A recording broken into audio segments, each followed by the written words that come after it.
Hezekiah was 25 years old when he became king, and he reigned in Jerusalem 29 years. His mother's name was Abijah, daughter of Zechariah.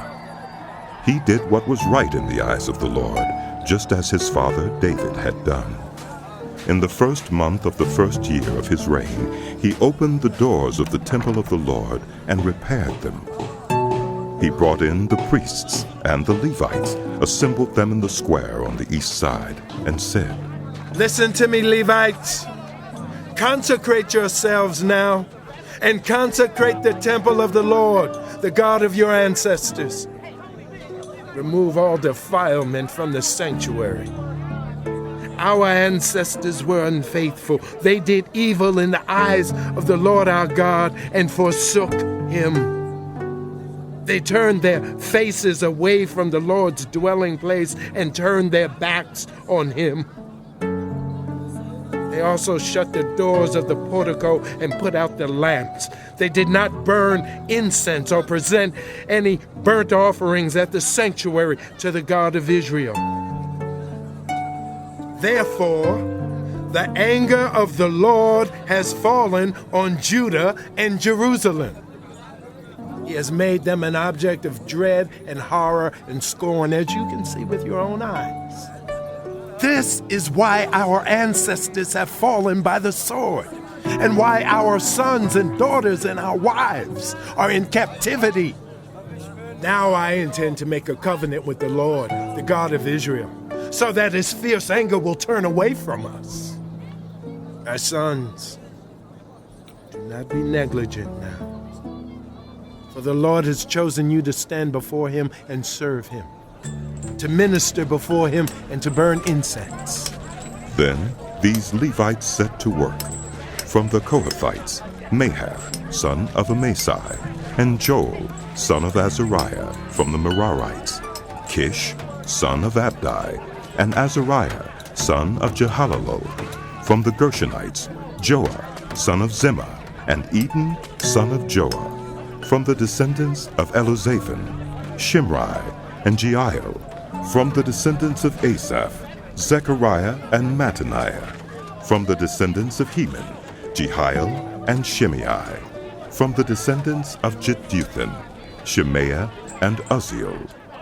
When they had assembled their fellow Levites and consecrated themselves, they went in to purify the temple of the Lord as the king had ordered. Following the word of the Lord, the priests went into the sanctuary of the Lord to purify it. They brought out to the courtyard of the Lord's temple everything unclean that they found in the temple of the Lord. The Levites took it and carried it out to the Kidron Valley. They began the consecration on the first day of the first month, and by the 8th day of the month they reached the portico of the Lord. For 8 more days they consecrated the temple of the Lord itself, finishing on the 16th day of the first month. Then they went in to King Hezekiah and reported, "We have purified the entire temple of the Lord, the altar of burnt offering with all its utensils, and the table for setting out the consecrated bread with all its articles.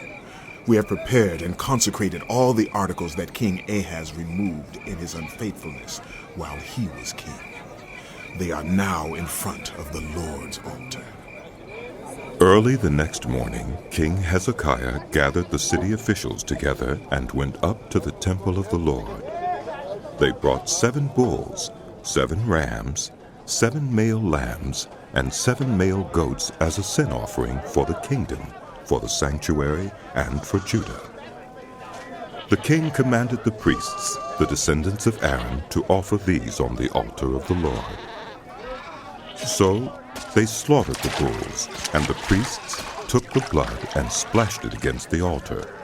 Next, they slaughtered the rams and splashed their blood against the altar. Then they slaughtered the lambs and splashed their blood against the altar.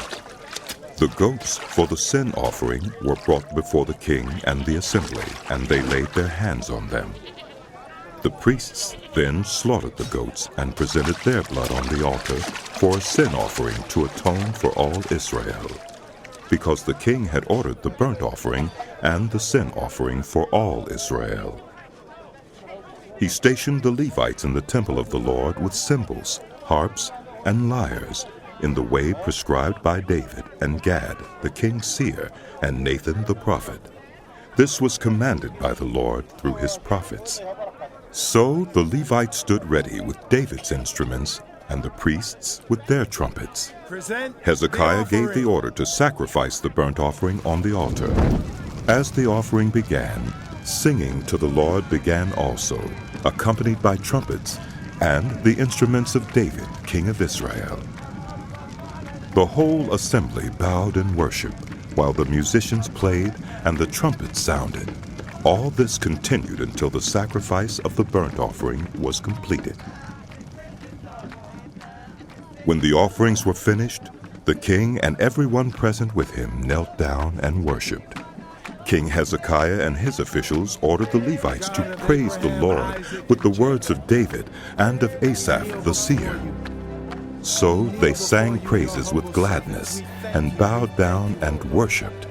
Then Hezekiah said, "You have now dedicated yourselves to the Lord. Come and bring sacrifices and thank offerings to the temple of the Lord." So the assembly brought sacrifices and thank offerings, and all whose hearts were willing brought burnt offerings. The number of burnt offerings the assembly brought was 70 bulls, 100 rams, and 200 male lambs, all of them for burnt offerings to the Lord. The animals consecrated as sacrifices amounted to 600 bulls and 3,000 sheep and goats. The priests, however, were too few to skin all the burnt offerings. So their relatives, the Levites, helped them until the task was finished, and until other priests had been consecrated. For the Levites had been more conscientious in consecrating themselves than the priests had been. There were burnt offerings in abundance, together with the fat of the fellowship offerings and the drink offerings that accompanied the burnt offerings. So the service of the temple of the Lord was reestablished. Hezekiah and all the people rejoiced at what God had brought about for his people, because it was done so quickly.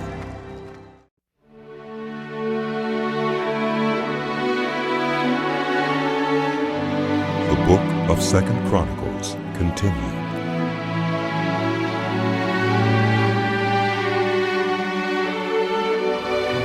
Hezekiah sent word to all Israel and Judah, and also wrote letters to Ephraim and Manasseh, inviting them to come to the temple of the Lord in Jerusalem and celebrate the Passover to the Lord, the God of Israel. The king and his officials and the whole assembly in Jerusalem decided to celebrate the Passover in the 2nd month. They had not been able to celebrate it at the regular time because not enough priests had consecrated themselves, and the people had not assembled in Jerusalem. The plan seemed right, both to the king and to the whole assembly. They decided to send a proclamation throughout Israel, from Beersheba to Dan, calling the people to come to Jerusalem and celebrate the Passover to the Lord, the God of Israel. It had not been celebrated in large numbers, according to what was written. At the king's command, couriers went throughout Israel and Judah with letters from the king and from his officials, which read, "People of Israel, return to the Lord, the God of Abraham, Isaac, and Israel, that he may return to you who are left, who have escaped from the hand of the kings of Assyria. Do not be like your parents and your fellow Israelites who were unfaithful to the Lord, the God of their ancestors, so that he made them an object of horror, as you see. Do not be stiff-necked as your parents were. Submit to the Lord. Come to his sanctuary, which he has consecrated forever. Serve the Lord your God, so that his fierce anger will turn away from you. If you return to the Lord, then your fellow Israelites and your children will be shown compassion by their captors and will return to this land, for the Lord your God is gracious and compassionate. He will not turn his face from you if you return to him." The couriers went from town to town in Ephraim and Manasseh, as far as Zebulun, but people scorned and ridiculed them. Nevertheless, some from Asher, Manasseh, and Zebulun humbled themselves and went to Jerusalem. Also in Judah, the hand of God was on the people to give them unity of mind to carry out what the king and his officials had ordered, following the word of the Lord. A very large crowd of people assembled in Jerusalem to celebrate the festival of unleavened bread in the second month. They removed the altars in Jerusalem and cleared away the incense altars and threw them into the Kidron Valley. They slaughtered the Passover lamb on the 14th day of the second month. The priests and Levites were ashamed and consecrated themselves and brought burnt offerings to the temple of the Lord. Then they took up their regular positions as prescribed in the law of Moses, the man of God. The priests splashed against the altar the blood handed to them by the Levites. Since many in the crowd had not consecrated themselves, the Levites had to kill the Passover lambs for all those who were not ceremonially clean and could not consecrate their lambs to the Lord.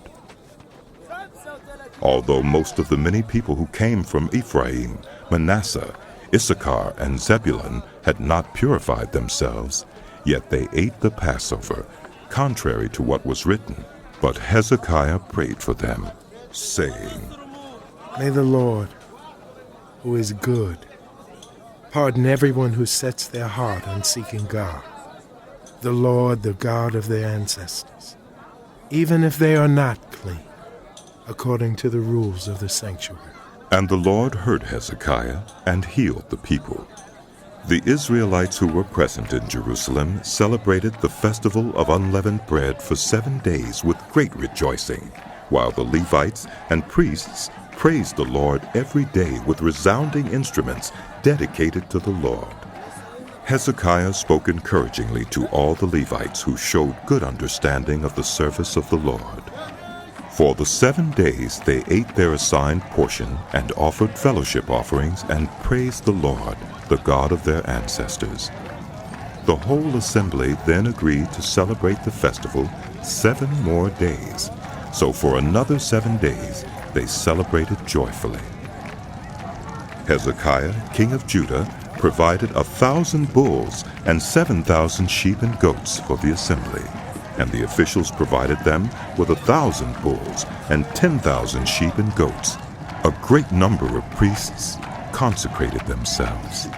The entire assembly of Judah rejoiced, along with the priests and Levites and all who had assembled from Israel, including the foreigners who had come from Israel and also those who resided in Judah. There was great joy in Jerusalem, for since the days of Solomon, son of David, king of Israel, there had been nothing like this in Jerusalem. The priests and the Levites stood to bless the people, and God heard them, for their prayer reached heaven, his holy dwelling place.